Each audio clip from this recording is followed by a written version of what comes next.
За хамтдаа залбирцгаая.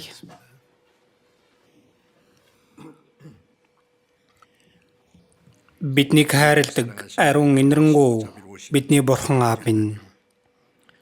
Бурханаас холдон гэм нүгэл дунд амьдарч байсан биднийг өрөвдөн өршөөж биднийг аврахын тулд эзэн Есүс бидний хүртэх байсан хараал шүүлтийг бидний өмнөөс авч эзний үхэж урсгасан тэр үнэтэй цусаар бидний гэм нүглийг мөнхөд угааж цаашид шүүлт болон хараалыг авахгүй болгож ямар ч гавьяа зөвтгөлгүйгээр биднийг аварсан тэр агуу нэгүсэлд талархаж байна.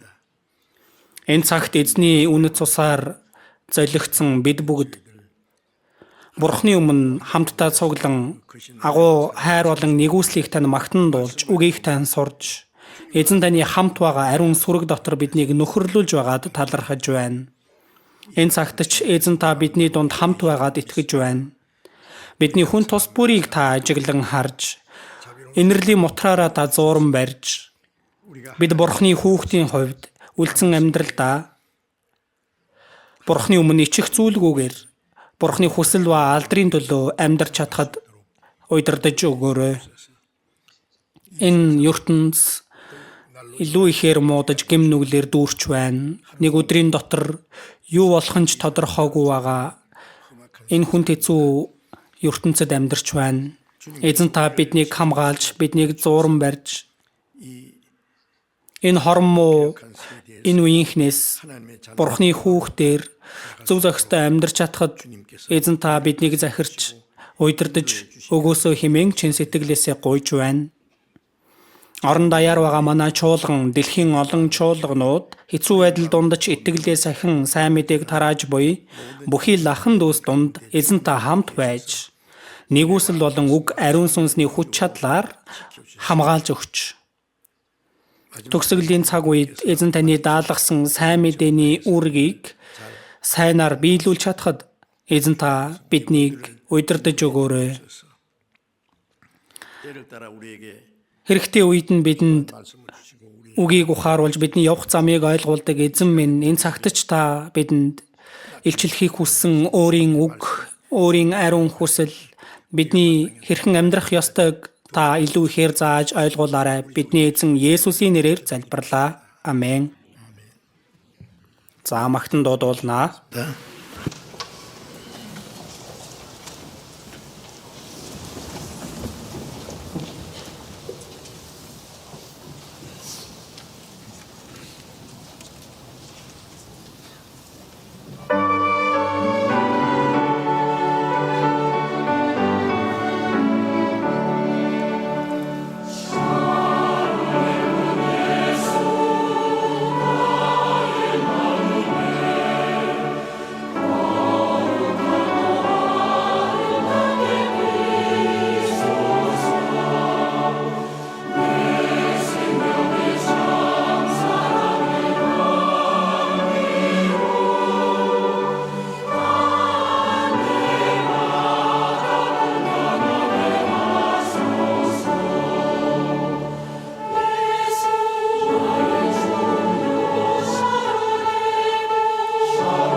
За Библиэс хайж олцгоё. Матай 20 дугаар бүлэг.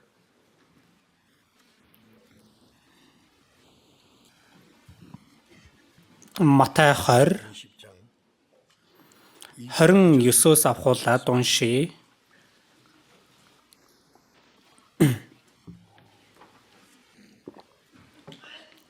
Матай 20-ийн 29-өөс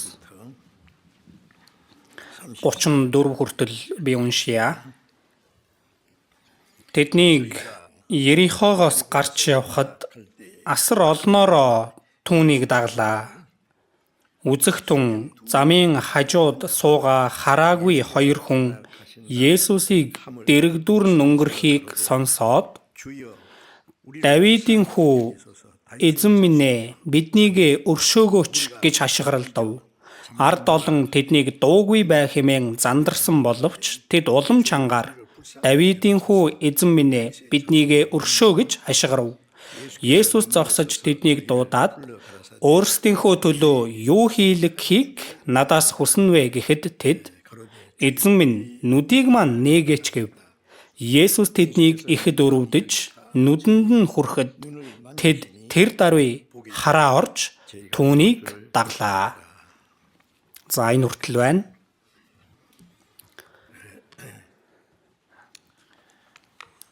За одоо хахирх үйтэн өвөл өнгөрөөд хамгийн сайхан улирал болох хаврын улирал эхэлж байна. Байгаль дэлхий ам ороод шин нахаа соёолоод л үнэхээр сайхан улирал тийм үү? Бидний итгэлч бас хаврын улиралтай адилхан бидний сэтгэл илүү ихээр шинчлэгдэж Бурхны алдрын төлөө илүү үтсгэлэнтэйгэр их үр жимс сургуульж амьдраасаа гэж хүсэж байна. За өнөөдөр унсан энэ үгээр дамжуулаад хараагүй хүмүүсийн хашгиран гэсэн сэдвээр үгнээс хэлж өгөх гэж байна. Есүс Израилийн газар нутгаар явж Бурхны үгийг зааж олон гайхамшиг тэмдгийг үйлцэн Ериход очичоод одоо дахиад Иерусалим руу буцаж явах гэх үед болсон үйл явдал энд гарсан байна.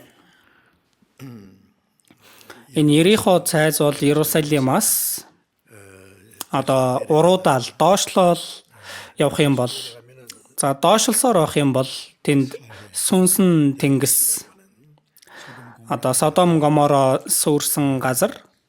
За тэр газрын яг одоо дундхан энэ Ерихо цайз байсан байгаа.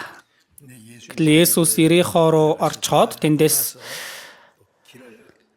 явах болсон байна. Гэтэл асар олноороо түүнийг даглаа. Олон хүмүүс Есүсийг дагж исэн байна. Энэ удаа Иерусалим руу очих юм бол Есүсийг Израилийн одоо хаан ширээнд залаад тэгээд энэ Ромын иргэшээлээс Израиль үндэстнийг чөлөөлөх тэр хүч чадлыг үлдэж өгөөсэй гэж хүссэн байгаа юм аа. Тиймээс асар олноороо түүнийг дагаж байсан. Гэтэл нэг хоёр сохор хүн сууж байгаад Есүс дэрэгдүүрэн өнгөрөхийг сонсоод за өөрсдөд рүү нойртоод ирлээ дээ гэж мэдрэх үед бүх хүчээ дайчлан хашгирж байна. Юу гэж хашгирсан бэ? Давидын хүү эзэн минь ээ биднийг өршөөгөөч. Эзэн минь ээ гэж хашгирсан нь Есүсийг нэгэн иш үзүүлэгч биш эзэн гэж дуудаж байгааг нь харах юм бол Бурхан аль эсвэл Месиаг дуудахад одоо хэлдэг үг байгаа. Биднийг өршөөгөөч Давидын хүү хуучин гэрээн дээр Бурхан Христийг илгээхэд Давидын удмаар илгээнэ гэсэн үг байсан. Тийм болохоор Бурханы амласан Месиа Есүсийг Христ гэж тэгж мэдчихсэн байх нэ. Биднийг өршөөгөөч. Тэгтэл нөгөө дагалдаж явсан хүмүүс нь зэмэлдэг чимээгүй вэ гэд. дуугүй бай гэсэн. 당시에는 이제 Тухайн цаг үед одоо раби буюу багш нь ингээд алхаад явхад 사람들을 олон хүмүүстэй хамт явж алхаж явангаа бас зааж исэн тийм заншил байсан юм шиг байгаа. Есүс тэр олон хүмүүстэй хамт явж явах үедээ ч гэсэндээ Есүс одоо бас үгээ айлдаж л байсан байгаа. Гэтэл гинэт энэ нэг хоёр сохор хүн хашгиран биднийг өршөөгөөч Давидын хүү 그러니까 за тэгтэл нөгөө олон хүмүүс чинь зэмлсэн, зандарсан гэж байна. Ямар их хашгирд юм бэ? Дуугүй бай. Чимээгүйгээр Есүсийг дагаад л Есүсийн үгийг сонсож яхад үнэхээр их одоо их чимээ гарсан учраас Есүсийн үгийг сонсох аргагүй болсон. Дуугүй бай гэсэн. Гэтэл улам чангаар биднийг өршөө гэж улам чангаар хашгирсан байна. Давидын хүү гэж хашгирсан. Энэ хүмүүс хэдийгээр сохор байсан боловч Бурхны амласан дэр Христ Месиа ирээсэ гэдгийг хүлээж исэн хүмүүс байгаа юм аа. 그런데 Гэхдээ энэ агуулга Марк номон дээр ч бас байгаа, Лук номон дээр ч гэсэндээ байгаа. Арай жоохон өөр. Гэхдээ яг нэг агуулга байгаа. Марк 10-ын 46-аас доош харах юм бол сохор гуйлагчин Бартимай гэж гарч байгаа. Нэр нь хүртэл сохор учраас гуйлагчин болсон. Тэр гуйлагчны амьдралаар их удаан амьдарсан учраас хүмүүс хүртэл нэрийг нь мэддэг болчихсон тийм хүн байна. Бас Лук 18 дээрээс харах юм бол нэгэн сохор хүн замд сууж байгаад гуйлаг гуйж сууж байгаад тэр ч гэсэндээ гуйлагчин байсан учраас Есүс өнгөрж явааг сонсоод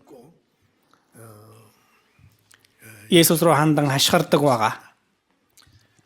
Есүс өгсөн хүнийг амьлуулад л сохор хүнийг хараа оруулаад л за бас одоо дүлийн хүний чихийг нь нээж өгөөд л уйман өвчтөе хүнийг өвчнөөс нь салгаж өгөөд л маш олон тэмдэг гайхамшигыг үйлдсэн гэдгийг сонссон байгаа ах энэ хүмүүс. Тийм болохоор сохор учраас Есүс хаана байгааг мэдгүй хайж олж очиж чадахгүй Израилийн газар нутгуудаар Есүс явж исэн учраас Ериход ч гэсэндээ гарцаагүй иржил таарна гэж бодоод найдвар тавин хүлээж исэн байгаа. Гэтэл яг Есүс Ериход орж ирсэн. Есүс Ериход орж ирсэн учраас орсон учраас буцаа гарч иржил таарнаа.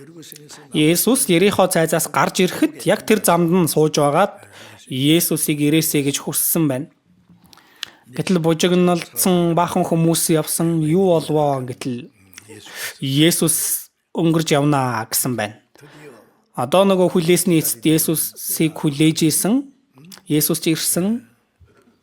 Өгсөн хүнийг ч амьлуулж, уйман өвчнийг ч цэвэрхэн болгож, дүлийн хүнийг ч сонсголтой болгож, тийм хүч чадлыг үзүүлж исэн нэгэн. Гэтэл өөрсдийнх нь нүдийг нээж өгч чаднаа гэж бодсон.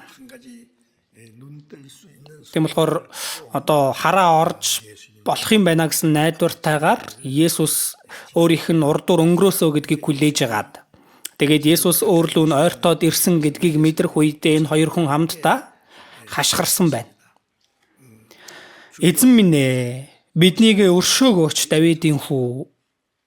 Тэгэхээр нөгөө дагалдаж явсан олон хүмүүс энэ гуйлагчид ямар их чимээтэй юм бэ?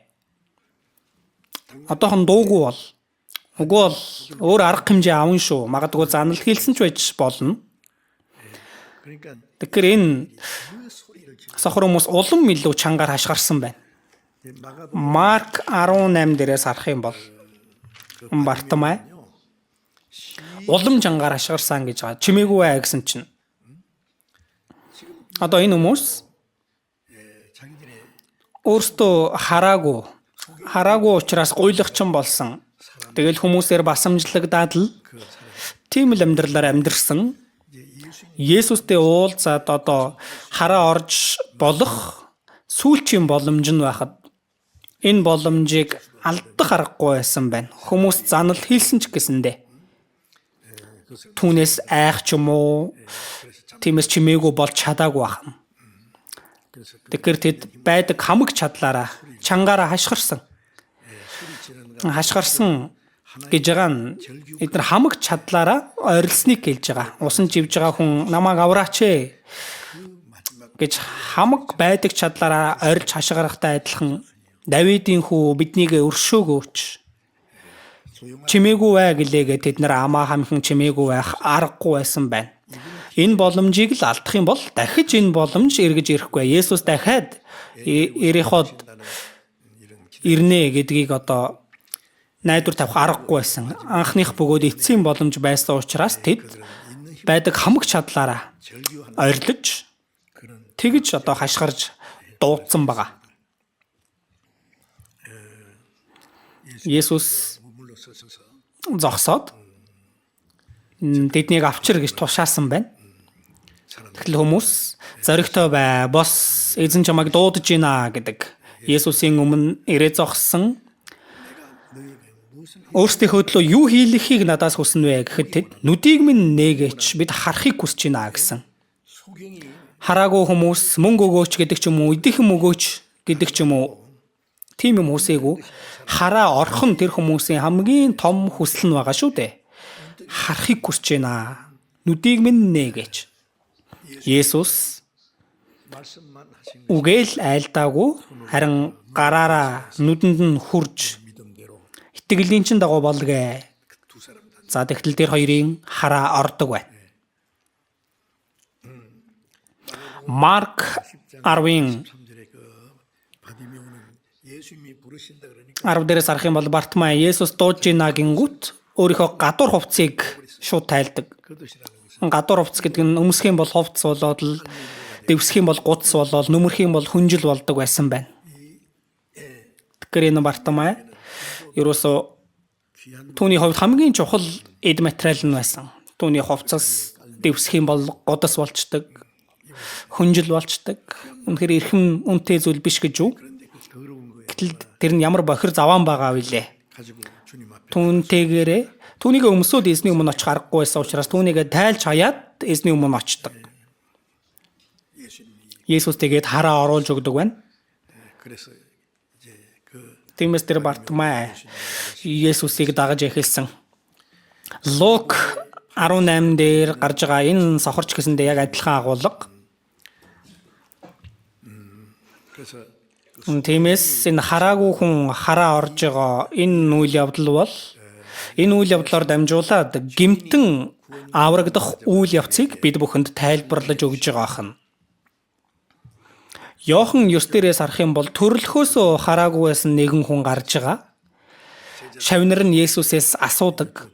Раби, энэ хүн төрлөхөөсөө одоо хараагүй байсан. Эцэг эхийнхээ нүглээс болсон уу? Өөрийнхөө нүглээс болсон уу? Энэ сохор хүн төрхөөсөө өмнө ямар гим нүгэл хийсэн байж тарах уу?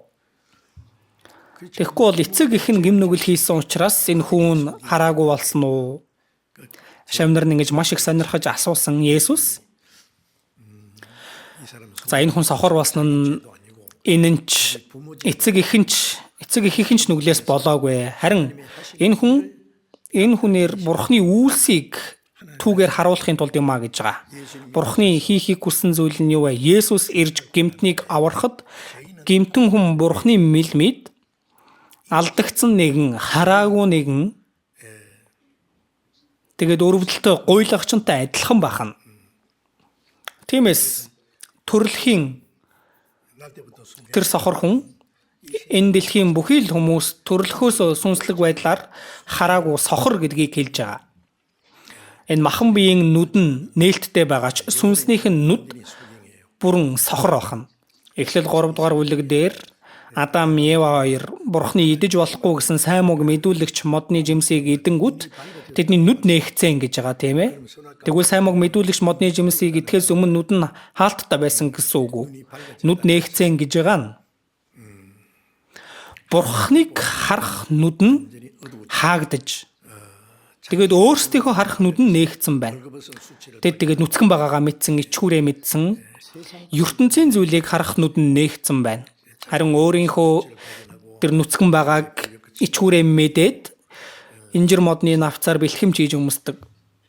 Тэгээ сайн мог мэдүүлэгч модны жимс хүнсэн сайн нүд булаам хорхоо хүрм харагдсан. Энэ нь махбодын хүсэлд ачаал, нүдний хүсэлд ачаал, амьдралын бардамнал.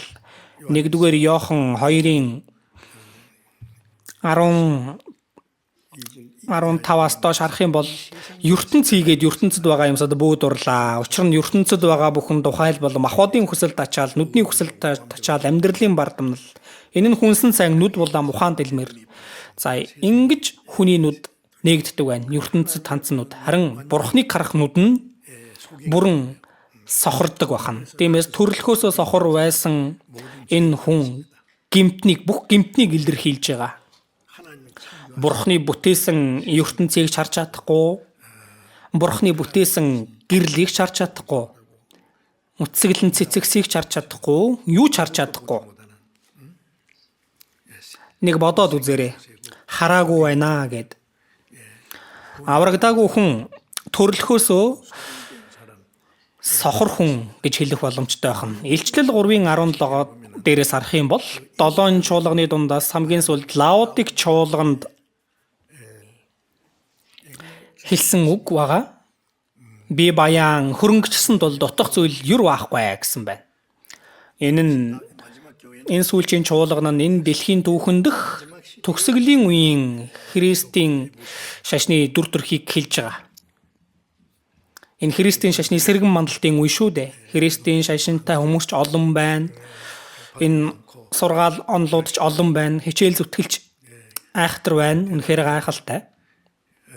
Тиймээс би баян хөрөнгөчсөн тул надад дутах зүйл ер байхгүй. Үнэхээр дутах зүйл байхгүй юм шиг л сэтгэл ханамжтай байна гэж боддог. Гэвч чи хөөрхийлэлтэй, өрөвдмөр, ядуу, сохор, нүцгэн гэдгээ мэдэхгүй байна гэсэн байна. Өөрийгөө сэтгэл хангалуун байна гэж бодсон. Гэтэл энэ Христийн шашинтай хүмүүс Есүсийн хэлсэн үг бол чи хөөрхийлэлтэй, өрөвдмөр, ядуу, сүнслэг байдлаар сохор, нүцгэн гэдгээ мэдэхгүй байна гэсэн байна. Сүнслэг байдлаар нүцгэн байгаагаа ичгэвтэртэй тэр дүр төрхөө мэдгүй, харин өөртөө сэтгэл хангалуун явж байгаа нь энэ төгсгөлийн үеийн чуулганы дүр төрх бахан. Тиймээс энэ хараагүй сохор байна гэдэг нь Бурхны бүтээсэн бүх зүйлийг харж чадахгүй байгааг. Хүнд сүнс байгаа учраас энэ ертөнцид махан биеийн нүдээр л харах биш. Энэ сүнслэгээр Бурхныг ч бас харж, Бурхны бүтээсэн ертөнцийг ч бас харж, Бурхны алдрыг ч харж, сүнслэг зүйлсийг ч гэсэндээ харж чаддаг байх ёстой. Гэтэл гэмтнүүд сүнслэг байдлаар бүгдээрээ сохорцсон байдаг гэдгийг хэлж байгаа хан. Бурхны өгсөн тэр нэгүслийг ч мэдгүй, Бурхны алдрыг ч мэдгүй. Аврагдаагүй хүмүүс бүгд сүнслэг байдлаар хараагүй сохор хүмүүсээ гэж хэлж байгаа хнэ. Энэ хоёр сохор хүнч бас сүүлд нь Есүс өөртөөх нь урд өнгөрсөн Есүстэй арай гэж уулзаж тэгээд өөртөөхөө сүүлчийн хүслийг хэлсэн. Нүдийг маань нээгээч, эзнийг ч харж Бурхны хийдэг бүхий л сүнслэг ажлуудыг харж чаддаг болно. Тиймээс дуудсан байна. Есүс Христ гэдгийг батлах зүйл. Есүсийн үйлдсэн гайхамшиг тэмдгүүд дотор байгаа. Матай 11:4-өөс харах юм бол баптистч Иохан Херод хааныг зэмлж байгаад баригдаад шоронд ордог. Хэсэг хугацааны дараа тэгээд толгоогоо тастуулан өгдөг шүү дээ. Шоронд байх үедээ шавнараа Есүс рүү явуулсан байна. Баптист Иохан шавнараа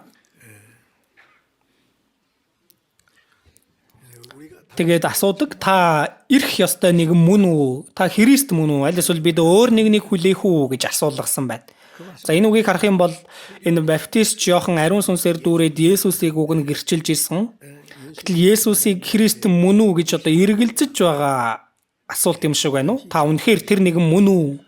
Бид өөр нэгнийг хүлээх ёстой юу? Энэ үг нь энэ баптист Иохан эргэлзсэн гэсэн үг биш. Харин баптист Иохан эргэлзээгүй. Харин түүний шавнарт асуудал байсан байна. Баптист Иохан баптизм хүртээхэд олон хүмүүс энэ Иоханыг дагалдаж байгаад Есүс баптизм хүртээж эхлэхэд за үнэндээ Есүс баптизм хүртээгээгүй. Харин шавнар нь хүртээж байхад олон хүмүүс Есүсийг дагаж эхэлсэн. Тиймээс Иоханы шавнар одоо хорсож атаархсан байна. Багшаа таны Йордны нөгөө талд тантай хамт байсан, таны гэрчилж байсан тэр хүн одоо баптизм хүртээж бүгд түүн рүү очиж байна. Одоо Иоханыг дагалдах хүмүүс байхгүй болсон байна. Гэхдээ одоо зуучлагч нь сүт бүсгүйгээ танилцуулахад сүт залууг танилцуулахад сүт бүсгүй нь тэр зуучлагчаа дагаад явах уу? Сүт залуугаа дагаж явах уу? Сүт залуугаа дагаж явна үсттэй. Зуучлагчаа дагаа явуул валрна үсттэй. Энэ баптист Иохан би сүт залуу найз наа. Харин сүт бүсгүйг авагч нь сүт залуу мөн. Харин зогсоод чагнагч найз нь сүт залуугийн дуунд үлэмж баястаа гэсэн. Тэгэхээр энэ баптист Иохан олон хүмүүс Есүсийг дагаж байгааг ойлгомжтой штэ мэдээж ихтэй гэж бодсон бахан. Гэтэл түүний шавнар асуудал болсон байна. Шавнар нь баптист Иохан шиг Есүсийг Христ гэж одоо таниагүй. Олон хүмүүс Есүсийг дагаад байсан учраас одоо атаархаж хорссон доохно. Тиймээс баптист Иохан Есүс рүү явуулсан нь шавнар нь Есүс дээр очиод өөрсдөө Есүсийн үгийг сонсоод Есүсийг Христ гэдгийг ухаараасаа гэсэндээ тэднийг явуулсан байна. Тэр үед Есүс хэлсэн хараагүй нь хараа орж, суунган алхаж, уймантай нь цэвэршиж, сонсголгүй нь сонсож, үхэгсэд амилж, ядуус цай мэдээ тунхаглагдаж байна гэж хэлгсэн. Баптист Иоханд ингэж хэлгсэн. Энэ нь Есүс бол Христ мөн гэдгийн нотлогоо бахна. Сохор хүн хараа орж, дүлий хүний чих нээгдэж, уймантай цэвэршиж, суунган босож, үхэгсэд амилж байна. Ядуус цай мэдээ тунхаглагдаж байна. Энэ нь Есүсийг Христ гэдгийг батлах үг байсан байна. Есүсийн хэлсэн үгийг сонсоод магад баптист Иоханы шавнар баптист Иоханд очиод хэлэхдээ тиймээс л тэр нэгэн Христ гэж хэлсэн байж таарна. Баптист Иохан үхээс өмнө тийм ээ. Тиймээс Есүсийн үйлдэл дээр гайхамшиг бол Есүсийг Христ гэдгийг батлах нотлогоог л харуулсан байна. Энэ юудэчүүд энэ махан биеийн нүд нь нээлттэй боловч харин тэдний сүнсний нүд нь бас л хараагүй байсан байна. Өөрийнх нь урдуур явж байгаа эзний үйлдэж байгаа гайхамшигыг харж байгаа мөртлөө Есүсийг Христ гэж таниагүй учраас. Тиймээс Матай 13 дээрээс ч бас харах юм бол Есүс хэлсэн байдаг. Сохор Фарисей та эхлээд аяг савныхаа дотор талыг цэвэрлэл тэгвэл гаднах нь ч мөн цэвэрхэн болно. Гаднах нь цэвэрхэн гэж байгаа боловч дотроо бол бохир бузар байгаа энэ шашны зүтгэлтнүүд. Матай 15 дээрээс ч бас харах юм бол Тэнгэрлэг эцгийн минь тарайгүй алив ургамал үнцээрээ суглагдана. Тэднийг орхих тэд сохруудын сохор удирдагчд юм. Энэ Юудэ шашны зүтгэлтнүүд Фарисеучуд байна, хуулийн багш нар байна, Юда одоо шашинтнууд байна. Энэ бол сохор удирдагчд гэсэн байна. Сохор нь сохроо газарчилбал хоёул нүхэн дунах болно гэсэн. Тамийн нүхэн дунна гэсэн үг шүү дээ. Бурхны амласан Месиа бол Өөрийнх нь нүдний өмнө явж байгаа Есүс Христ мөн гэдгийг гэрчлэн харуулад байхад тэд түүнийг таниагүй. Тэгээд бас Бурхны илгээсэн Месиаг тэд алахын тулд Пилатын өмнө түүнийг авч очоод алж өг загалмай дээр цовдол гэж. Түүний цус бидний ба үр хүүхдүүдийн маань дээр байна гэж. Яаж тийм үгийг хэлж чадваа? Тиймээс тухайн цаг үеийн Юудэ шашны зүтгэлтнүүд ч сохор хараагүй байсан бахан. Тиймээс Иохан 9 дээр Есүс би ирсэн нь хардгыг хардаг. Тэгээд харагсдыг сохор болгохын тулд юм а гэсэн. Тэр шашны зүтгэлтнүүдэд хэлсэн үг бид ч бас сохор байх нь уу гэж тэд асуусан. Хэрв та нар сохор байсан бол нүгэлгүй байх байлаа. Гэтэл та нар харж байна гэж ярьдаг нь нүгэлч нь байсаар байна гэсэн. Тухайн үеийн Юудэ шашинтнууд яг л хараагүй сохор байсан байх нэ. Одоо ч гэсэндээ олон энэ Христийн шашинтай хүмүүс хичээнгүйлэн итгэж байгаа сайхан боловч сүнслэг байдлаар сохор байж Бурхныг ч зөв таньж мэдхгүй, Бурхны өмнө өөрийнхөө дүр төрхийг ч яг зөвөөр мэдхгүй. Аврагдах тэр сүнслэг үннийг ч олж мэдхгүй. Тийм л сохор хараагүй хүмүүс үнэхээр олон байна. Гэтэл энэ одоо сохор хүмүүс нүдэн сохор боловч сэтгэл нь бол Есүсийг Христ гэдгийг мэдж тэр Христ өөрсдийг нь хараатай болгож өгөөсөө гэж чин сэтгэлээсээ хүссэн бахна.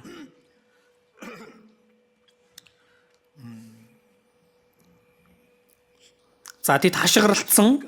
Тэгтэл дагалдаж явсан тэр олон хүмүүс дуугүй. Чимээгүй гэсэн.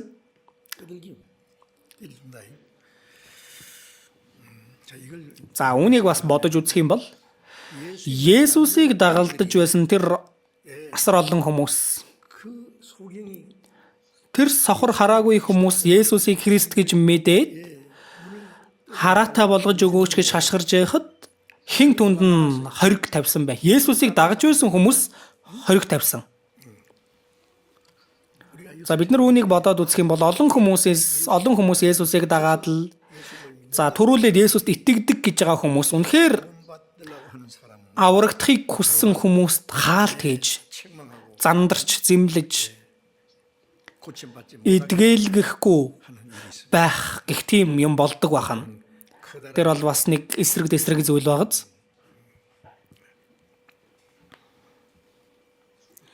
Есүс за өнгөрч явсан энэ сохор хүмүүс одоо энэ боломжийг л алдах юм бол дахиж үрд энэ боломж ирэхгүй байхаа гэж бодсон байна.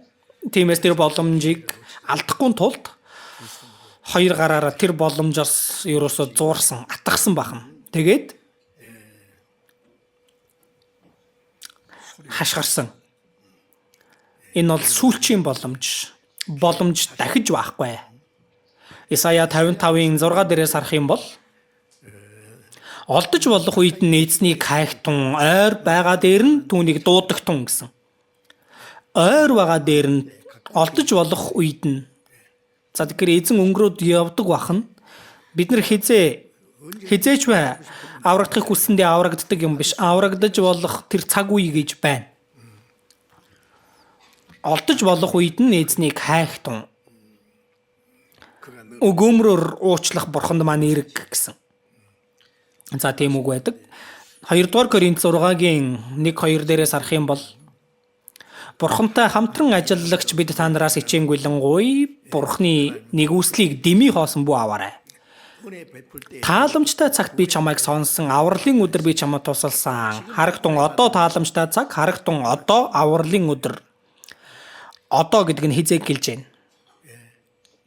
Аврагдаж болох тэр боломж өгөгдөх үед бушуухан аврагдахгүй болохгүй байна. Гэтэл олон хүмүүс тэр боломжийг алдаад тэр боломж өнгөрөөд байхад мэдгүй өнгөрж идэг. Тэр боломжийг алдаад дараа боломж дахиж байх болно гэд. Бодрос сүнс диавол тэгдэг тийм ээ. Заавал одоо аврагдахгүй байсан ч болно шүү дээ. Боломж байж л байж шүү дээ. Одоо биш дараа л болооч дээ. Энэ аажимдаа аврагдаж болно шүү дээ. Аврагдах гэхээр олон саад бэрхшээл гарч ирэх үед ингэж саад болдог одоо үйл явдлууд бий. Тэр олон хүмүүсийн одоо саад тэр одоо зандарж байх үед ам сүрэн тийм ээ, ам өрсөн. Тэр сохрууд хашгирсан. Магадгүй дагалдаж явсан хүмүүс нь ботсон байх. Энэ Есүс үнэхээр ариун нэгэн учраас энэ сохор гуйлагчин ийм тийм хүмүүстэй уулзахгүй байх оо. Есүс үнэхээр ариун нэгэн учраас тийм одоо гуйлагчин сохор хүнтэй эзэн яах гэж уулзах юм бэ гэж бодсон ч үгүй магадгүй. Тиймээс ч магадгүй тэд тэгж хатуу зандарсан. Гэтэл Есүс энэ хараагүй хүмүүс, гуйлагчид, ядуу хүмүүс, хүмүүст гадуурхагддаг тийм хүмүүсийг одоо хайж олох гэж ирсэн шүү дээ. Тиймээс ард олон тэднийг зандарсан, тэднийг тас хорьсон, дуугүй бай гэж хашгирсан боловч тэд яасан бэ? Түүнээс айлгүйгээр дэ шантралгүйгээр тэд өрөөсөө юунаас ч үл хамааран хашгирсаар байсан байна. Өгөхгүй амьдрах уу гэдэг асуудал. Тиймээс л тэгин шүү дээ.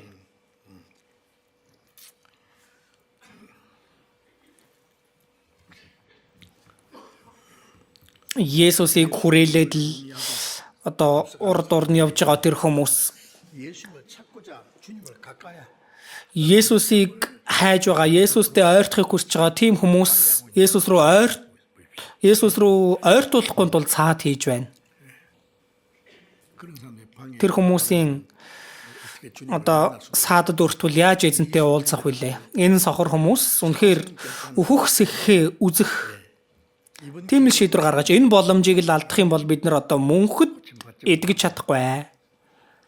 Энэ сохор хүнээр, гуйлагчнаар гологдол болоод амьдрахаас аргагүй. Тиймээс бүх амьдралынхын туршид юусо ганцхан л олдох энэ боломжийг ашиглан эзнийг дуудан хараа орсон. Тулгамдсан асуудал. Энэ асуудлын өмнө юусо занал хийлэл, нэр нүрээ бодох бүх зүйлийг бүгдийг хайж үнэхээр тулгамдан хашгирж орилсон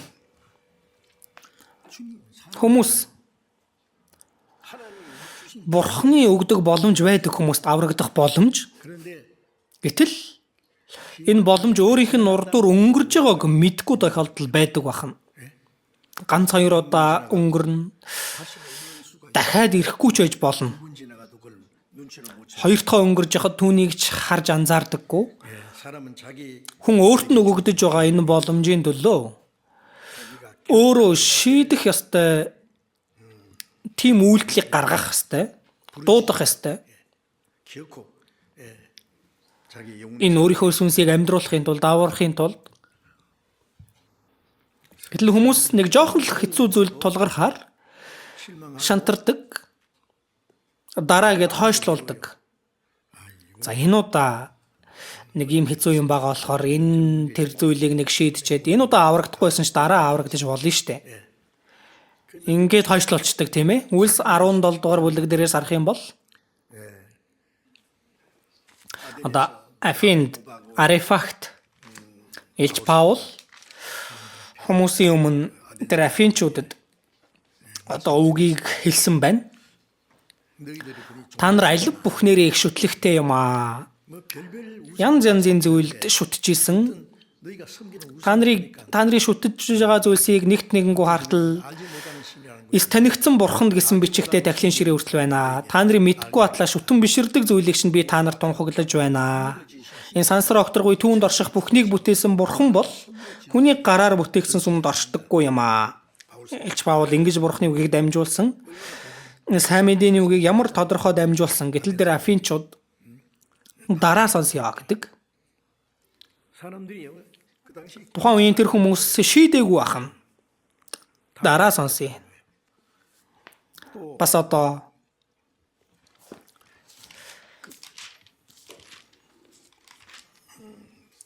одоо Фелик гэдэг одоо 그 사람 захирагч байна. Энэ өөрийнхөө эхнэртэй хамт 예수님의 Есүсийн үгийг сонсоод ерөөсөө айж сонсч ирсэн боловч юу гэсэн бэ? За одоохондоо явжээ. Завтаа үедээ би чамайг дууднаа гэдэг. Дараа боломж гарвал дахиад сонсё гэдэг. Өөрийнх нь өмнө олдсон боломжийг зүгээр л өнгөрүүлчих гэж байна. Гэтэл Үйлс 8 дугаар бүлэг дээрээс харах юм бол Этиопоос Иерусалимд нэг ирж очин мөргөл үлддэг хүн байсан. Этиопийн одоо амбан 여왕 одоо хатан хаанд үйлчилдэг. Одоо Этиопийн улсын сан хөмөргийг хариуцдаг. Үнэхээр том эрх мэдэлтэй тийм хүн байсан байна. Энэ хүн ч гэсэндээ бурхныг таньж мэдхийг хүссэн сэтгэлтэй байж тэр хол газраас Иерусалим хүртэл тэр морин дэргээр ирж очин үгийг сонсоод явдаг байсан. Тэр эрх мэдэлтэй хүн ганцаараа явах уу? Үгүй шүү дээ.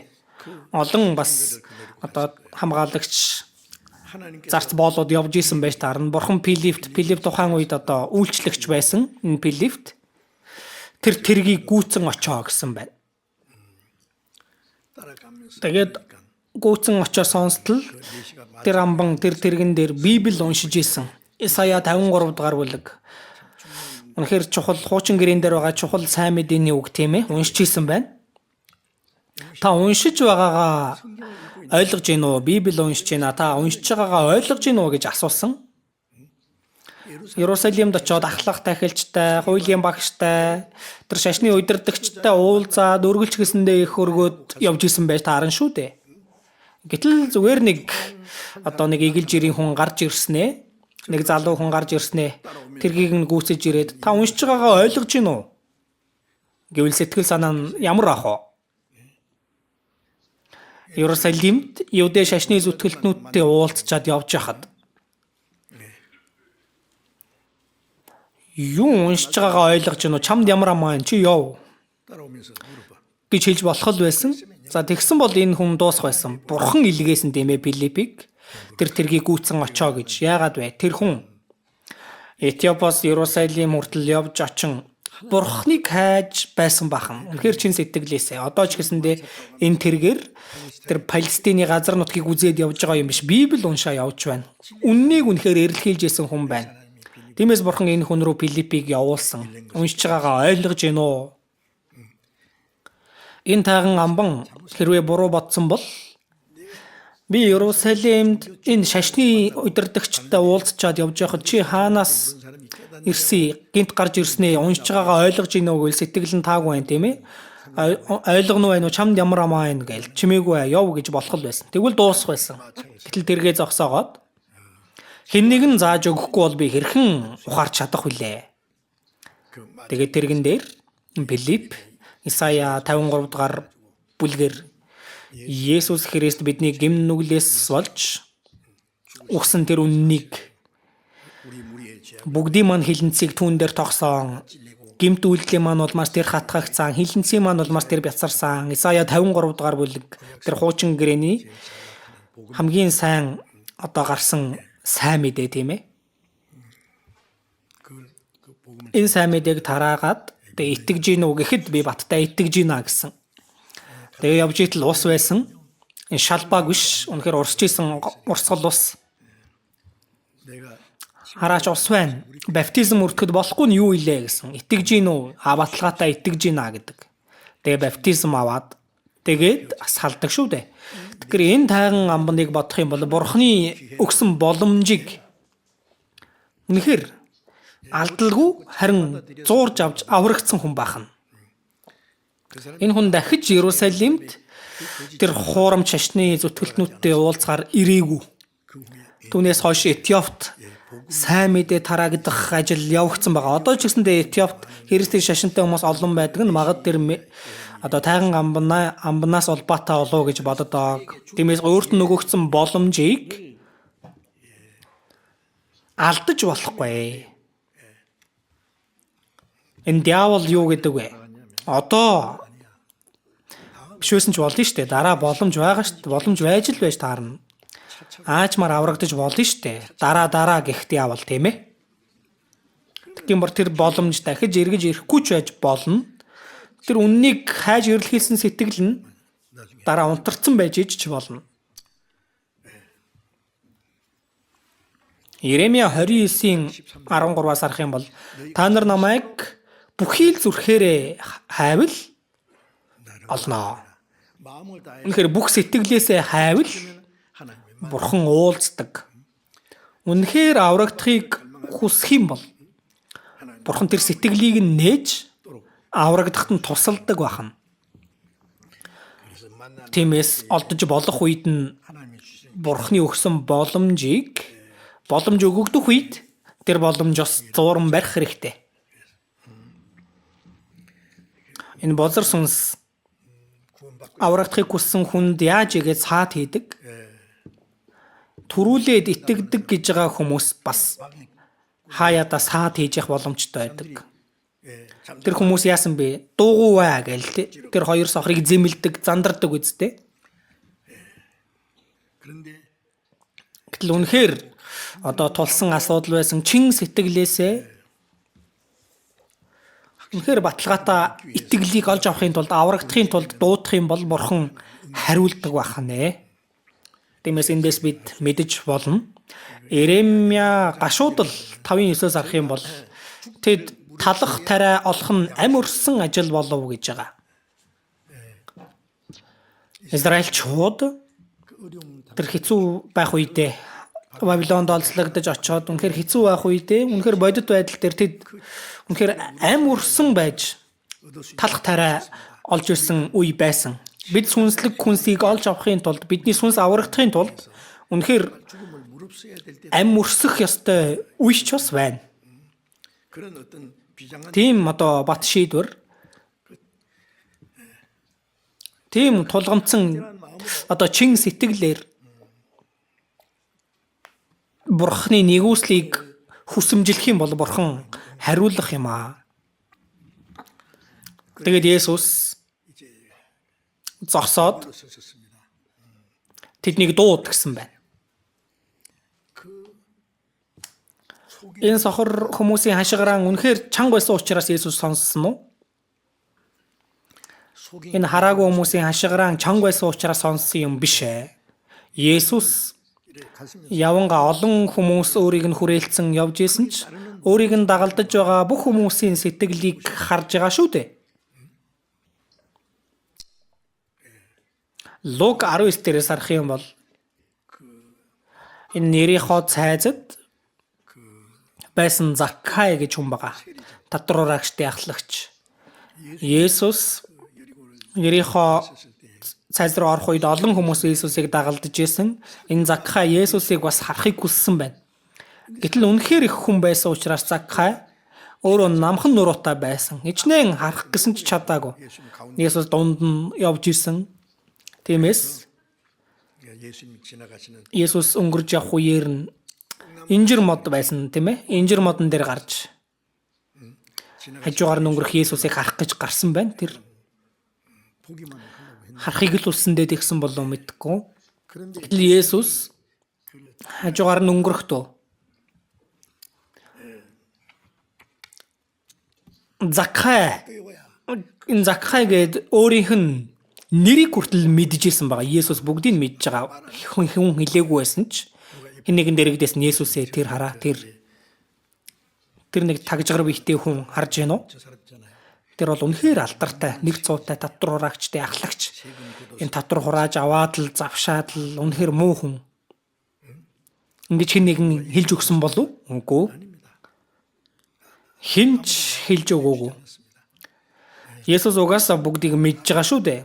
Есүсийг харах гээд одоо холхиж байгаад олон хүмүүс байсан учраас үнэхээр яагаад ч Есүсийг харж чадахгүй байсан учраас тэр инжир модон дээр гарч харж исэн байна.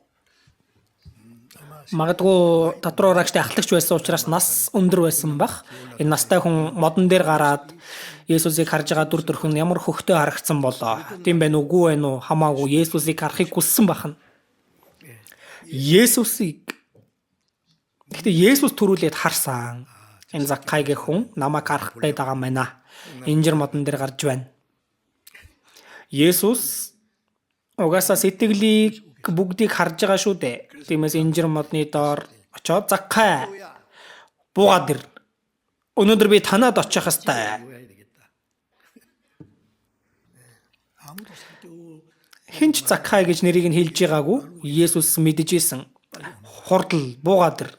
Өнөөдөр би танаад очих хэвээр. Энэ Закхай үнэхээр их цочирдсан байж, гайхсан байж таарна тийм ээ. Есүсийг хүлээж аваад үнэхээр их баярлаж хөөрсөн дөө. Эзэн минь ээ. 내가 남에게 토식한 거 있으면 Би хэн нэгнээс заллин авсан байвал түүнийг 4 дахин ногоолж эргүүлэн өгнө. Өөрийнхөө хөрөнгийн хагасыг би ядуусд өгнө. Уг нь ингэ гэж хэлээгүй штэ. 이제 Гэтэл энэ Закхай өөрөө Есүсийг гэртээ хүлээж аваад өөрийнхөө амьдрал буруу амьдралаа одоо шийдвэр гаргаж эргүүлж байна. Одоо заллин авснаа. Татвар хурааж аваад одоо үндэслэлгүй одоо авсан зүйлс тэр чинь одоо заллиж авсан хэрэг үсттэй. Түүнийгээ 4 нугалж өгнө гэсэн байна. Өөрийнхөө хөрөнгийн хагасыг ядуусд өгнө. Энэ хүний гэмшиж байгаа дүр төрх бахна. Зөвхөн үгээр амаар биш. Есүсийн үг. 이 사람도 Өнөөдөр энэ айлд аврал ирлээ. Учир нь тэр ч гэсэн Авраамийн хүү мөн гэсэн байна. Есүс түрүүлээд энэ Закхай гарсан. Гим нүглэхтэй 그나 주님 гэтэл эзнийг харах гэж тэмүүлсэн хүн. Эзэн бүгдийг мэдчихсэн. 여기 우리가 Энд одоо олон хүмүүс байгаа ч гэсэндээ. Бид нар хүмүүсийн одоо царай төрхийг бүгдийг танихгүй, мэдгүй, нэрийг нь ч мэдгүй байж болно. Ямар хүн бэ гэдгийг мэдгүй байж болно. Харин эзэн бүгдийг мэдж байгаа. Матай 10:30 дээрээс арах юм бол та нарын толгой дээрх ширхэг үрчин хүртэл тоологдсон. 내가 내 사정 안 Би өөрийнхөө байр байдлыг мэдхээс үлээ эзэн миний байр байдлыг илүү сайн мэднэ. Толгойдох үрсийг хүртэл мэднэ гэж байгаа нь бурхан хийх ажилгуудыг үрс тоолоод байж идэг юм биш. Бидний бүх байр байдлыг бурхан бүгдийг мэдж идэгаа гэсэн үг. Тиймээс энэ хараагүй хүмүүс Есүстэй чин сэтгэлээсээ уулзахыг хүссэн, тэгээд хараа орохыг хүссэн. Гэхдээ эзэн түрүүлээд үүнийг нь мэдж исэн. Зогсоод түүнийг дууд гэсэн тийм ээ. Тэгээд Есүс тэднийг одоо нүдэнд нь гар хурж тэгээд эдгээсэн байна. 그 중에 Тэр дунд Марк номон дээр байгаа агуулгаас энэ Бартомай 자기 그 өөрийнхөө гадуур хувцас мухаа үнэрсэн бохир заваан тэр хувцаа тайлж хаяад Есүс рүү очдог. Бид Есүс рүү ойртоход Есүс рүү очиход 자기 өөрийнхөө тэр бүх бохир амьдрал түүнийгээ тайлах ёстой байна. Ефес 4-өөс харцгаая.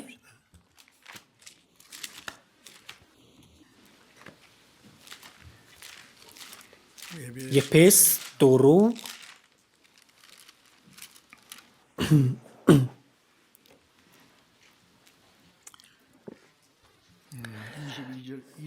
21-ээс авахуулаад уншия. 있는 것 같이 너희가 과연 그 Үнэн Есүст байдагчлан та нар үнэхээр түүнийг сонсож түүгээр сургагдсан юм бол амьдралын чинь урдын хэм маягт хамаарах залмих тачаалын дагуу ялзарч буй хуучин хүнээ тайлж оюун санаагаараа шинчлэгдэн жинхэнэ зөвхт байдал ба ариун чанар дотор бурхны дагуу бүтээгдсэн шинэ хүнийг өмс. Хуучин хүнийг тайлж шинэ хүнийг өмс. Есүсийг дагах юм бол бид нар 새롭게 бүх зүйлээ шинчлэхгүй болохгүй шүү дээ. Колосай 3. За дахиад харцгаая. Колосай 골로새서 3-ын 1장 7-оос харъя. 7. Та нар тэдгээрийн дотор амьдарч байхдаа үнэндээ тэдгээрийн дотор алхачл явсан. Харин идүүгээ та нар бас уур, хилэн, хорон санаа, гүтгэлэг болон амнаас гарах жигшүүрт үгс бүгдийг нь зайлуулж хай. Би биедээ бүү ходлояр. Яагаад гэвэл та нар хуучин хүнээ муу зуршилтай тайлж. Энд хуучин хүнээ муу зуршилтай тайлж. Тэр бохир гадуур хувцас тайлж хайсантай адилхан тайлж одоо шинэ амьдрал эхэлж байна. 예수님께 영혼이 Есүсээр сүнсээ эдгэлэгсэн хүн одоо 주님을 чин сэтгэлээсээ эзэнд үйлчил, чин сэтгэлээсээ эзнийг дагдаг, амьдрал нь бүр шинээр эхэлдэг бахна. Бид үнэхээр чин сэтгэлээсээ Бурхны нэгүслийг гуйх юм бол Бурхан сонсохгүй байгаа юм шиг боловч бүгдийг сонсдог. Зарим үед нэг жоохон удаадаг. Хэр чин сэтгэлээсээ одоо тууштайгаар Бурхны нэгүслийг гуйж хүсэх нь үү? Харж байхш боломжтой. Эзэн минь нүдийг маань нээгээч гэсэн харахыг хүсэж байна. Хардаг болгооч. Үнэхээр тулгамдсан тийм ээ. Тэдний насан туршийн хүсэл харах л байсан байна. Харж чаддаггүй байсан учраас гуйлагчин болж ийм өрөвдөлтөй дүрдүрхтөө болсон. Тэглээгээд эзэн хэдэн төгрөг өгөх юм бол болно. Тим зүйл хүсээгүй тийм ээ. Хардаг болгооч гэсэн байна. Үнэхээр гэрэл гэгээтэй ертөнцийг энэ гэрлийг харахыг хүсэж байна. Энэ гэрэл нь амь шүү дээ тийм ээ. Харанхуй нь үхэл бахна. Одоо ч гэсэндээ эзэн өөрийг нь хайж байгаа хүмүүс, үнэхээр хүсэж байгаа хүмүүст юу хүсэж байгаа, юу хүснэ вэ гэж асууж байгаа хан, тийм ээ? Юу гуйх вэ? Олон хүмүүс залбирахдаа 기도하는 сонсоод үзэх юм бол эзэн минь өгөөч л гэдэг. Манай хүүг, манай охиныг сайхан их сургуульд оруулаад нэг гоё ажилтай болгоод сайхан амьдруулж өгөөч. Нөхрийн маань бизнесийг бүтэлтэй байлгаж өгөөч.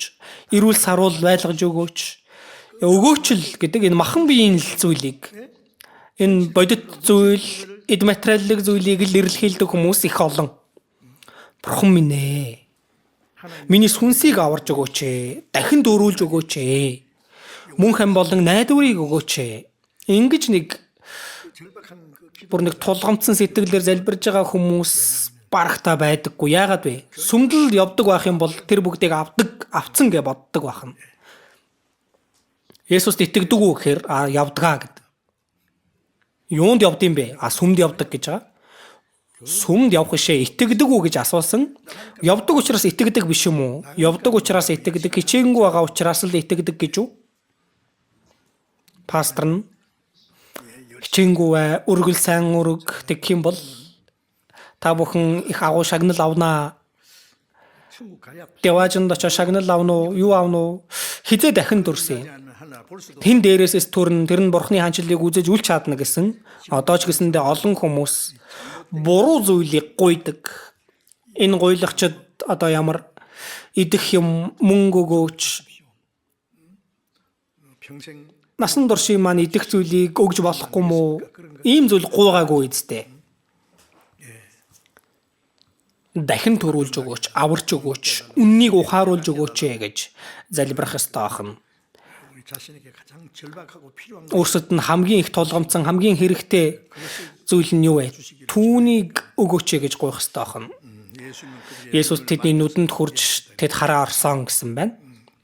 Зөвхөн үгээрээ биш, харин Есүс гараараа нүдэнд нь хурж одоо хараа оруулсан.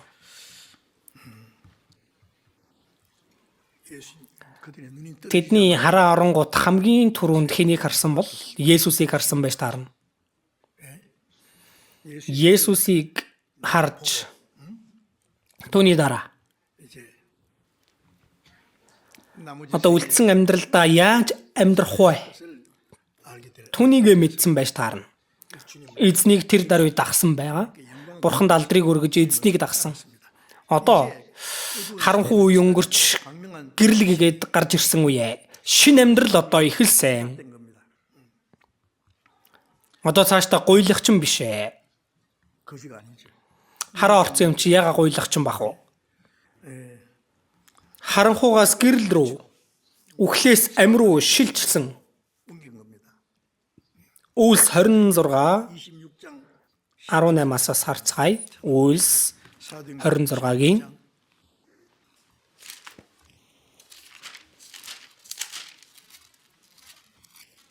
사도행전 26장 Үйлс 26 17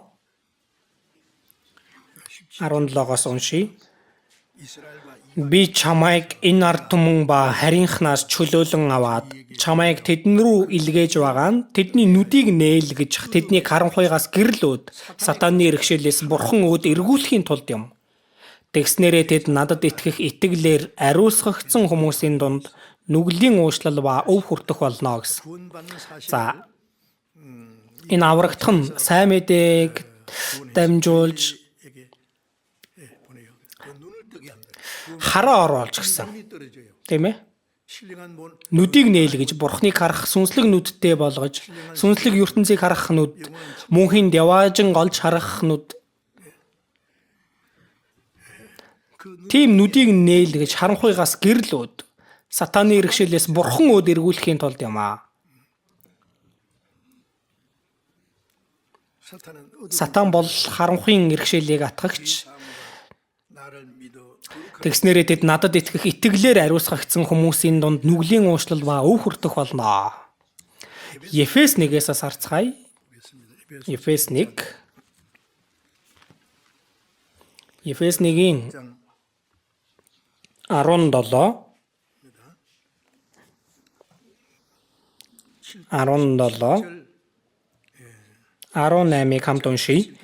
Бидний эзэн Есүс Христийн бурхан алдрын эцэг нь та нарт мэрэгэн ухаан хийгээд илчиллийн сүнсийг өгч өөрийгөө бүрэн мэдүүлэн зүрхний чинь мэлмиг гийгүүлэг ингэснээр та нар түүний дуудлагын найдварыг мөн ариун хүмүүс дэх түүний өвийн алдрын баялагийг зайнууртал 지혜와 계시의 мэрэгэн ухаан хийгээд илчиллийн сүнсийг өгч гэж байна. 하나님 Тэгээ өөрийгөө бүрэн мэдүүлэн зүрхний чинь мэлмиг гийгүүлэг ингэснээр та нар түүний дуудлагын найдварыг мөн ариун хүмүүс дэх түүний өвийн алдрын баялагийг 우리의 마음 눈을 밝혀준다. за зүрхний чинь мэлмиг гийгүүлэг гэсэн байна. 주님께 우리가 그 구원받지 않은 사람 Аврагдаагүй хүн бол сүнслэг байдлаар сохор төрлөхөөсөө аврагдах юм бол харин нүд нь нээгдэж байгаа.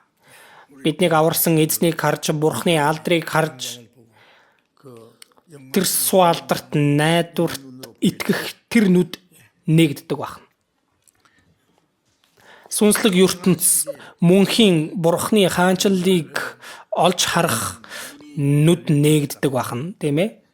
Энэ сохор хүмүүс хараа орсон нь хараа ороод тэд эзнийг дагж байгаа. Сохор хүмүүс хараа ороод эзнийг дагж байгаа. Аврагдсан хүн яадаг вэ? Эзний нэгүслийг бодоод эзнийг дагдаг үстэй.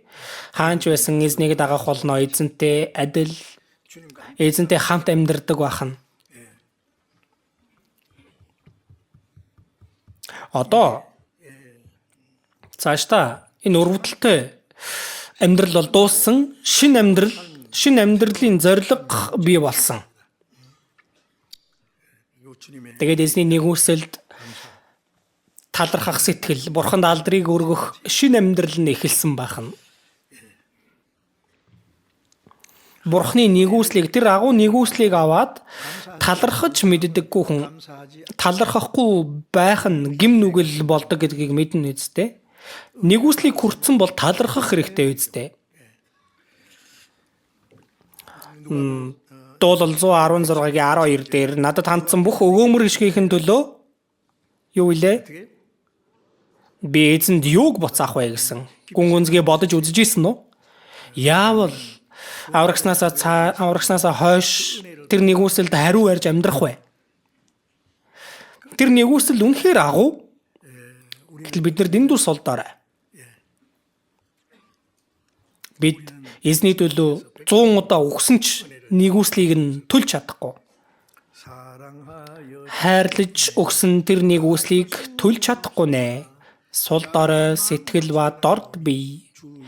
Энэ биеэр эзний боололыг төлж чадахгүй ч.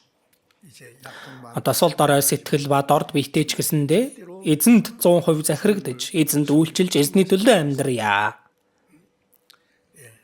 보답하지 Хариу барьж чадахгүй ч гэлээ. 가깝지는 못하지만 보답하는 Хариу барьж амьдрах хэрэгтэй шүү дээ. 누가복음 10 Лук 17-гийн 15-ыг харцгаая. 누가복음 Лук 17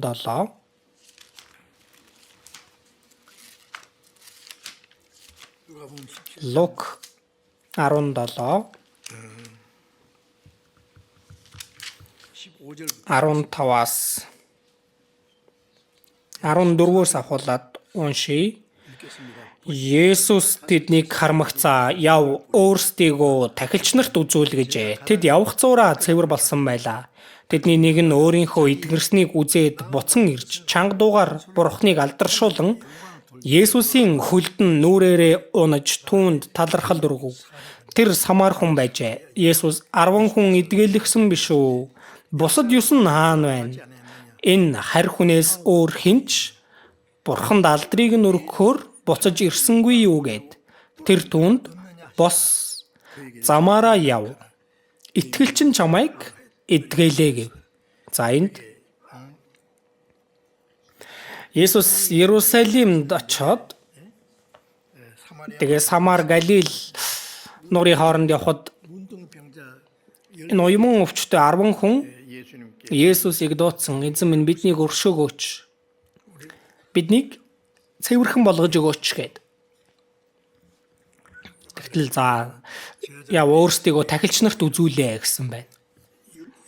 Энэ уйман өвчнөн цэвэрших юм бол хамгийн дөрөнд тахилчид үзүүлж тахилч түүнийг нь хараад цэвэрхэн боллоо гэж одоо зарладаг, тооцдог байсан байна. 세상에 보이라는 말은 가서 보이면 Тахилчид очиж үзүүлэх юм бол цэвэрхэн болно гэж хэлсэн. Энэ 10 уйман өвчтөе хүн явж байгаад нэг гарсан чинь уйман өвчнөн цэвэрхэн болчихсон байна. Бүгд идэгцэн. Гэтэл тэр дундаас нэг нь эдгэрснээ мэдээд чанга дугаар бурхныг алдаршуулан Есүс дээр эргэж ирсэн. Эргэж ирээд Есүсийн одоо хөлийн өмнө өвдөг сүгдэн эзэнд талархсан. Есүс хэлсэн байна. 10 хүн эдгэлэгсэн биш үү? Бусад 9 нь хаана вэ? 열심히 가다가 Тэгэхээр явж байгаа 돌아오라는 одоо цэвэрхэн болчоод эргэж Есүс хэлээгүй. 깨끗한 받을 Гэсэн ч цэвэрхэн болсон бол эзэн эдгэж өгсөн байна гэж мэдээд эзэнд эргэж ирээд талархал өргөх нь мэдээж энэ зүйл үсттэй. талархдаг хүн 자기가 어떻게 해서 одоо яагаад 주님께 감사를 해야 될까 эзэнд талархах ёстой илээ? Мэддэг байх нь, мэдэхгүй байх аргагүй. Тахилчид очоод 보이는 것만 그 үзүүлэх нь л зөвхөн сайн хэрэг үлээ. Эхлээд 주님이 эзэн эдгэж өгсөн байна гэдэгт итгээд эргэж ирээд эзэнд талархах хэрэгтэй байсан. Гэтэл нэг нь морхон даалдрыг өргөж чанга дуугаар Есүст эргэж ирээд хөлийнх нь өмнө өвдөх сүгдэн эзэнд талархсан. Есүс 10 хүн эдгэлэгсэн биш үү? Бусад 9 нь хаана вэ гэж асуусан. Энэ үгийг харах юм бол за бид ч гэсэндээ аврагдсан хүн яг адилхан аврагдсан ч гэлээ зарим хүн аврагдсан нэгүсэлдээ үнэхээр эзэнд талархдаг хүн байдаг бол 감사는 생일을 бас талархаж амьдрдаггүй. Эзэнд үнэхээр алдрыг өргөдөггүй, тийм ээ? Зөвхөн аврагдсан гэдгээр л сэтгэл ханаж амьдрдаг хүмүүс яадаг вэ? Талархдаг уу? Аварч өгсөн нэгүсэлд нь талархаж, бурханд алдрыг өргөж амьдрах хэрэгтэй биш гэж үү? Бурхан түүнийг хүсэж байгаа. Бусад 9 нь хаана вэ? Үнэхээр их одоо гомдсон байгаа юм аа. Энд 사마리아 Самар хүн евдээчүүдийн одоо үл тоодог хүн. Энэ Самар хүн эргэж ирээд эзэнд алдрыг өргөсөн. 하나님께 영광 Бурханд алдрыг өргөхөөр ирсэн хүн нь энэ харь хүнээс өөр байгаагүй юу? Харь хүн тийм ээ? Тэгээд хэлэхдээ бос яв итгэлчин чамайг аварлаа. 야, 이 사람 돌아오 Энэ эргэж ирсэн хүн талархаад эргэж ирсэн. Гэтэл Есүс тэр хүнд итгэлчин чамайг аварлаа. 자, 9 нь уйман өвчнөөсөө салсан, идэгсэн. Тийм ээ? Гэхдээ сүнс нь бол аврагдаагүй байсан. Эргэж ирээд эзний өмнө алдрыг өргөөд талархаж байгаа тэр хүн тарин авралыг амлаж байна. 하나님의 Бурхны нэгүсэл талархдаг хүнд илүү агуу нэгүслийг бурхан өгдөг. Тэгээд 그리고 우리의 비참한 삶 бидний өрөвдөлтөй амьдрал дуусаж Одоо 참으로 이제 үнэхээр эзнийг одоо дагах 거룩한 тэр ариун амьдрал эхэлсэн байх нэ. Бурханд алдрыг өргөж одоо биднийг аварсан тэр бурханд талархаж бурханд алдрыг өргөх тийм амьдралаар бид өөрчлөгдөж эзнийг гэрчилж эзэнд алдрыг өргөдөг амьдралаар явах хэрэгтэй. Эзний төлөө дуулууртай байж эзэнд үнэнч итгэмжит байж эзэнд алдрыг өргөх тийм шин амьдрал эхлэх хэрэгтэй. Аврагдсан хүмүүс тийм ээ. 그리고 Тэгээд эндээс 우리가 бас бидний нэг мэдэх зүйл нь бүхий л хүний өмнө аврагдах боломж өгөгддөг. Исая 55-ын 5 дээр 5절에 너희는 олдож болох үед нь эзнийг хайхтун ойр байгаа дэрн түүнийг дуудагтун. Ерихо цайзын тэр сохор хүмүүс 주님이 эзэн өнгөрсөн нэг л өнгөрөх юм бол мөнхөд дахиж Есүстэй уулзах боломж байхгүй ч гэж болно. Тэр боломжийг хүмүүс алддаг. Үнэхээр харамсалтай. Нэг л алдах юм бол тэр боломж дахиж одоо барьж авахд хэцүү байх боломжтой байна. Бозорсонс дараа аврагдаж болно штэ. Одоо заавал яах гэдэг дараа болооч штэ. Түүний дараа нь аврагдая гэсэн тэр чин сэтгэл нь хүртэл одоо унтрахад хүргэдэг бахан. Аврагдах шахчаад, яваачнд очих шахчаад там руу явах хүмүүс ч их байх болно. Харамсалтай хэрэг үсттэй. Бид боломжийг алдаж болохгүй. Аврагдах боломжийг ч алдаж болохгүй. Бид эзний төлөө бас ямар нэг юм хийж чадах боломжийг ч алдаж болохгүй. Галаат 6 дээр. Тиймээс бид боломжтой үедээ бүх хүнд ялангуяа итгэлийн гэр бүлийн гишүүдэд сайныг үйлдэцгээе. Боломжтой үедээ 착한 일을 할 수 сайныг үйлдэх боломж гэж байна. Тэр боломжийг алдалгүйгээр сайныг үйлдэх боломж байгаа дээр нь тэр боломжийг ашиглан сайныг үйлдэх үед бурхан илүү агуу нэгүслийг болгож өгнө. Бид сайн мэдээг тараах боломж ч гэсэндээ байна, тийм ээ? 복음 Аврагдаагүй хүн 사람 복음 받고자 하는 аврагдъя гэсэн сэтгэлтэй хүнч байгаа гэтэл дараа. Энэ хувийн зөвлөгөө өнөөдөр аваарай гэхэр үгүй. Нэг 2 хоногийн дараа семинар байгаа тэр үеэр л авъя гээл.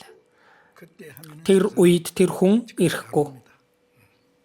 Боломж өнгөрчихсөн хэдийн сайн мэдээ дараах боломж ч 있을 때 전 байгаа дээр нь тараах хэрэгтэй. Энэ боломжийг 잃어버리는 그 사람 영 алдах юм бол мөнхөд алдах ч боломжтой. Тиймээс бурхны бидэнд өгсөн боломжийг бид нар сайн ашиглах хэрэгтэй. 구원 Аврагдахыг хүсэж байгаа хүн ч гэсэндээ тэр сүнсний ойрлон тийм ээ. Эзэн минь биднийг өршөөгөөч тэр хашгирууд тэр сохруудын хашгираа тэр бол бүр чанга ойрлон бахна. Тийм сэтгэлтэй байвал бурхан тэр хүнийг хүлээж авах болно. 그래서 우리에게 Тэгээд бидэнд өгөгдсөн боломж их биш ээ. Өнөөдөр өглөө мэдээ сонссон баг тийм ээ. Америк Иран руу довтолсон тийм ээ. Одоо том дайн дэгдэж болохоор байна. Төгсгөлийн үеийн дайн Израильд болно. Нэг л таагүй байгаа. Магадгүй энэ Иран Америкийн дайн үүсвэл одоо л эдийн эхэлж байна. Энэ хормозын хоолойг одоо хаачих юм бол нефтийн хямралд орно. Эдийн засаг их хямрнаа. Дээр үед нэг юм болж исэн. Тиймээс Изекэл 38 дугаар бүлэг дээр төгсгөлийн дайн Орос Израиль руу довтлох үед Иран бас хамгийн түрүүнд байгаа. Мэдж байгаа зү? Уг нь энэ Иран 이란이에요. дээр үед одоо Перс байсан. Перс. Гэтэл уг нь бол Америкийг дэмжигч болсон байсан. Гэтэл энэ бол бас гинэт одоо дайсагнагч улс болчихсон Америкийн өдөөс. Энэ нь ийм юм болно гэдэг нь одоогоос 2600 жилийн өмнө Библиэлд бичигдсэн байсан зүйл. Америкийг дэмжигч улс дайсагнас улс болсон нь 오래되지 않았습니다. одоо болоод удаагүй байгаа. Библиэлд бичигдсэн байсан. Библийн дагуу болж байна. 호메인이 Одоо Ираны 세계 지도자 호메인 дээд удирдаг Чаманы өгсөн гэдэг байгаа. Бас том асуудал үүсэх баха. Одоо би ч үхий, чи ч үхий. Чи ч үх, би ч үхий. Энэ төгсгөлийн цүмийн дан яг л тийм байна. Цүмийн данд ягдвал бүгд өхөн. Мэдж байгаа мөртөө дарна. Дарах юм бол яах вэ? Нисэдл явна. Өөрийн ухаангүй байна. Бид нар үнэхээр аюултай, эгзэгтэй хэцүү үед амьдарч байна. Аврагдсан бид бүхэн итгэлээ, өөрсдийнхөө итгэлээс эхлээд нэг цэгцэлж би үнэхээр аврагдсан хүн үү, аврагдсан хүнээр нэг амьдрья гэсэн сэтгэлтэйгээр сайн мэдээ тараах боломжч бас бидэнд одоо их үлдээгүй юм шиг байна. Тиймээс бид бүх хүчээр дайчлан Бурхны алдрын төлөө энэ туурсан сүнснүүдийг аврах ажлыг бүгдээрээ хийх хэрэгтэй байна. Хамтдаа залбирцгаая. Энэрэнгүй бидний Бурхан Аав минь Бурхны төлөвлөсөн энэ төгсгөлийн үед энэ ертөнцийн олон хүмүүсийн дундаас биднийг дуудан аварсан эзэн минь биднийг ариунаар тусгаарлаж Бурхантай хамт ажиллаж байгаа энэ ариун чуулгандаа биднийг байлгаж Бурхны хүсэл ба алдрын төлөө үлдсэн амьдралаа зориулахад тусалж байгаа тэр агуу нэгүсэлтэн талархлаа. Одоо аврагдсан бид бүгд бидэнд өгөгдсөн Бурхны нэгүсэл хоосон байхгүй байхаар үлдсэн амьдралаа Бурхны алдрын төлөө эзний бидэнд даалгасан ариун ажлын төлөө зөвөр амьдарч чадхад удирдах өгөөрэй. Бидний дунд хараахан аврагдаагүй хүн байгаа бол нэг өдрийн өмнө ч болтугай аврагдахад тусалж төрсэн олон сүнснүүдэд эзний өмнө эргэн ирж аврагдах агуу ажил явагдахад туслаарай. Бид үлдсэн амьдралаа Бурхны хүчит мотор даатгаж байна. Бидний эзэн Есүсийн нэрээр залбирлаа. Амен.